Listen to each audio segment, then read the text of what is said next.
दूसरा का नुकसान हुआ कि आपके देश में विदेशी कंपनियों को ग्लोबलाइजेशन लिबरलाइजेशन के नाम पर खुली छूट मिली।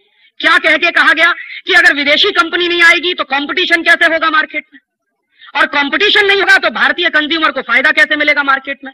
तो विदेशी कंपनियों को खुली छूट देनी ही पड़ेगी ताकि डोमेस्टिक इंडस्ट्री कंपटीशन में आ सके। तो आप देखिए, जब ग्लोबलाइजेशन शुरू हुआ था, नया नया था, तो पेप्सी आया था, कोका कोला आया था और इस देश में उनको बुलाया गया था। उसी के साथ साथ एक इंडियन कॉम्पिटिटर भी था, पार्ले प्रोडक्ट्स।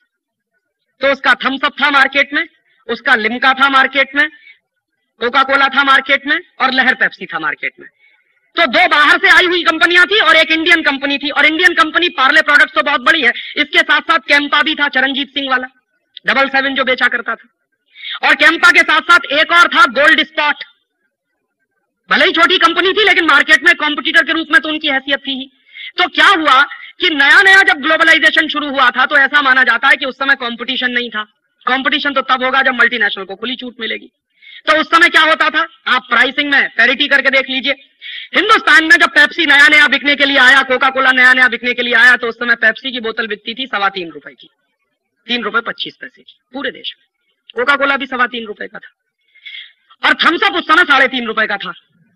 तो थम्स अप वाले को भी अपने दाम कुछ कम करने पड़े, उसने भी 3.25 रुपए का किया। तो पेप्सी 3.25 रुपए का, कोका कोला 3.25 रुपए का, गोल्ड स्पॉट भी 3.25 रुपए का, माने नॉर्मल 3 रुपए 25 पैसे से 3 रुपए 50 पैसे के रेंज में सभी बोतलें बिका करती थी इस देश में। फिर क्या हुआ, चूंकि विदेशी कंपनियों को खुली छूट है, उन्होंने मार्केट में इंडियन कंपनियों को टेक ओवर करना शुरू कर दिया, जैसे साउथ कोरिया में हुआ। साउथ कोरिया की बड़े बड़े पब्लिक सेक्टर और वहां के प्राइवेट सेक्टर की कंपनियों को जिस तरह से अमेरिकन कंपनियों ने टेक ओवर किया, वैसे ही भारत में भी शुरू हो गया। तो क्या हुआ, एक दिन हमको अखबार में खबर मिली कि पूरा का पूरा पार्ले प्रोडक्ट चला गया कोका कोला के कंट्रोल में। अब आप जरा इस बात पर ध्यान दीजिए कि पेप्सी और कोका कोला अगर इस देश में कंपटीशन करने के लिए आए थे तो उन्होंने पार्ले को टेक ओवर क्यों किया? अगर आप मानते हैं कि वो बहुत बड़े कॉम्पिटिटर हैं तो पहलवान बनकर कुश्ती लड़ते भारत के बाजार में आके, और पार्ले भी चलता, गोल्ड स्पॉट भी चलता, पेप्सी भी चलता, कोका कोला भी चलता, तभी तो मैं मानता कि कंपटीशन है। तो मेरे मन में अक्सर यह प्रश्न उठता है कि अगर वो कंपटीशन करने आए तो उन्होंने क्यों टेक ओवर किया पार्ले प्रोडक्ट को? और भारत सरकार अगर ये कहती है कि हम कंपटीशन चाहते हैं मार्केट में, तो भारत सरकार ने क्यों टेक ओवर होने दिया पार्ले प्रोडक्ट को? क्योंकि यह बात तो भारत सरकार भी जानती थी कि अगर पार्ले चला जाएगा तो उनके सामने कोई कंपटीटर नहीं रहेगा। गोल्ड स्पॉट की कोई औकात नहीं थी, कैंपा की कोई औकात नहीं थी। चरणजीत सिंह पहले ही सरेंडर कर चुके थे उनके सामने, और वो तो तैयार बैठे थे कि अगर पार्ले जाता है तो हम भी किसी ना किसी कंपनी के साथ कोई ना कोई जॉइंट वेंचर कर लेंगे। तो हुआ क्या, कंपटीशन के नाम पर मल्टीनेशनल की मार्केट में मोनोपोली एस्टेब्लिश हो, इसके लिए भारत सरकार ने खुली छूट दी और कोका कोला ने पार्ले को टेक ओवर कर लिया। पार्ले चला गया और मार्केट से धीरे धीरे जितने इंडियन कॉम्पिटिटर थे सब मार्केट से बाहर हो गए, या तो पेप्सी के कब्जे में चले गए या कोका कोला के कब्जे में चले गए।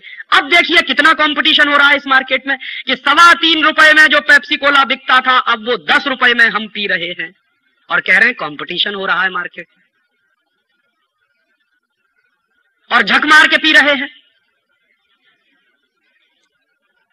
क्योंकि दो ही चॉइस है, या तो पेप्सी पीजिए या कोका कोला पीजिए, और दोनों ही चॉइस आप करेंगे पैसा अमेरिका ही जाने वाला है।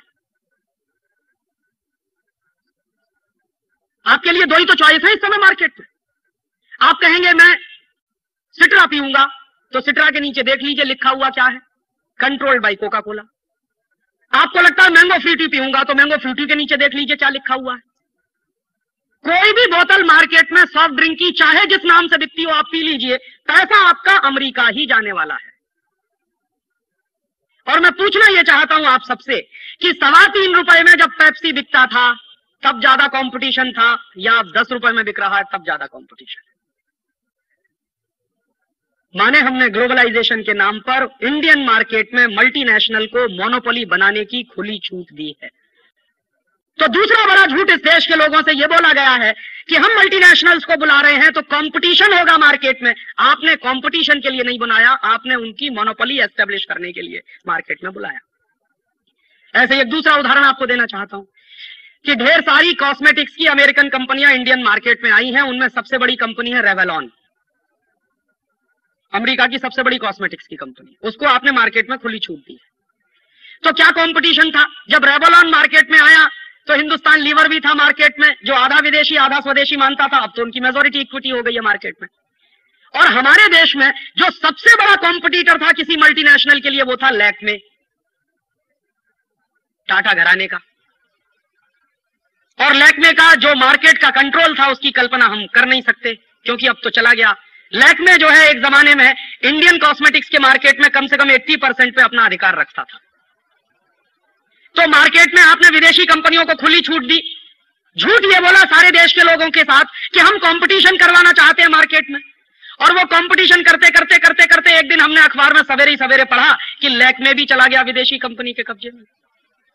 हिंदुस्तान लीवर ने उसको भी टेक ओवर कर लिया।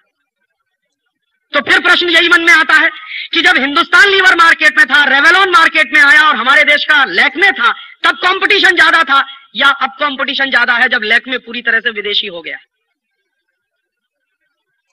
ठीक यही कोशिश हुई एशियन पेंट्स के साथ, वो कोशिश कामयाब नहीं हो पाई।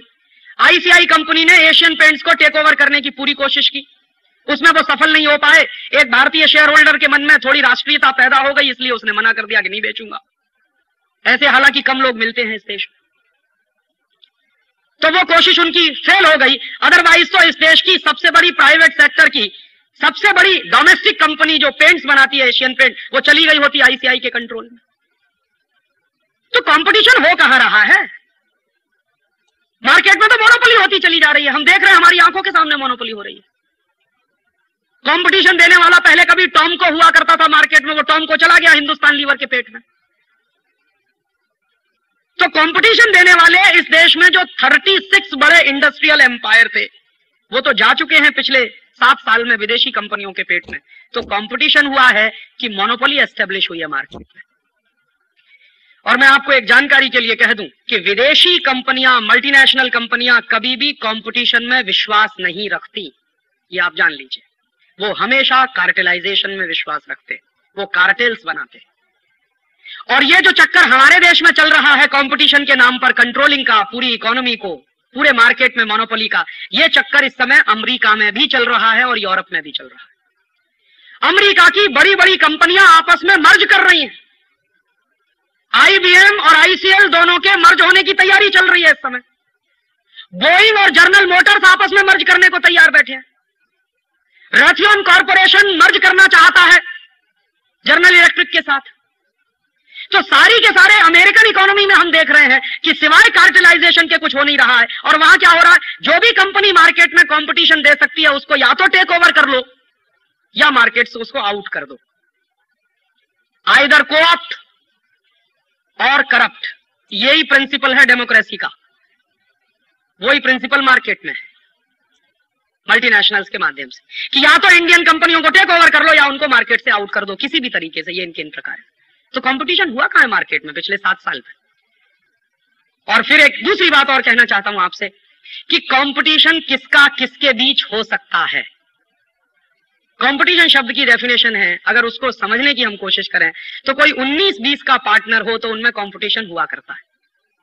लेकिन ऐसा नहीं हो सकता कि एक तरफ बेन जॉनसन खड़ा है और दूसरी तरफ एक टांग वाला कोई नौजवान खड़ा है और आप कहो कि 100 मीटर स्प्रिंट दौड़ो। वहां कंपटीशन नहीं हुआ करता कभी भी। मैं कहना यह चाहता हूं कि एक तरफ तो दुनिया के 56, 60, 70, 75 देशों में व्यापार करने वाले मल्टीनेशनल्स हैं, जिनका एक एक साल का टर्नओवर भारत सरकार के नेशनल बजट से कई कई गुना ज्यादा है। और दूसरी तरफ हमारे देश की स्मॉल स्केल इंडस्ट्रीज हैं जो 50,000 में, 1 लाख में, 10 लाख में, 1 करोड़ में, 2 करोड़ में काम करती हैं। तो 1 करोड़ 2 करोड़ में काम करने वाला आदमी 500 करोड़ वाले के साथ कंपटीशन करेगा कि उसके पेट में समा जाएगा? कैसे संभव है ये तो आप कंपटीशन शब्द का बेइज्जती कर रहे हैं कहकर कि हमारे स्मॉल स्केल को उनके साथ कंपटीशन करना चाहिए। वो तो कभी संभव नहीं हो सकता। हाँ, संभव हो सकता है, हमारे देश के जो जायंट्स पब्लिक सेक्टर हैं वो कर सकते हैं कंपटीशन मल्टीनेशनल के साथ, उनमें ये ताकत है। और हमारे देश के जो बड़े पब्लिक सेक्टर मल्टीनेशनल से कंपटीशन करने की शक्ति रखते हैं, जिनकी ये क्षमता है, उन्हीं पब्लिक सेक्टर्स को जानबूझकर भारतीय बाजार से बर्बाद करने की चाल चली जा रही है।